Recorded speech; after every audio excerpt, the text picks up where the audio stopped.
اول حاجه هتحس بيها لما تمسك الموبايل ان تصميمه فعلا شيك جدا، مع ان جسمه من بلاستيك بس خامته قويه ومقاومه للصدمات بشهاده عسكريه عاليه جدا.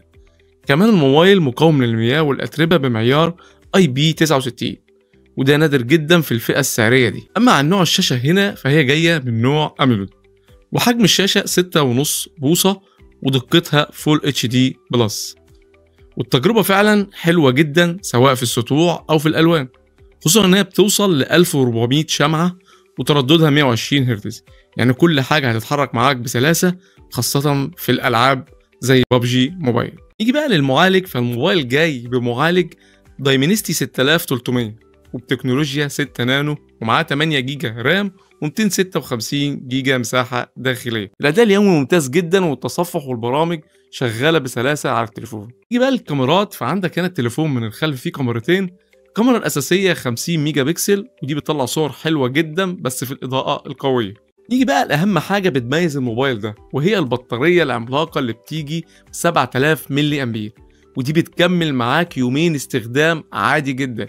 يعني افضل قايد التليفون وشاشته لمدة يومين تفضل البطارية شغالة معاك. أجمد بقى إن الشحن السريع 80 واط بيشحنها من 0 ل 100% في حوالي ساعة واحدة بس، وكمان بيدعم شحن عكسي 5 واط.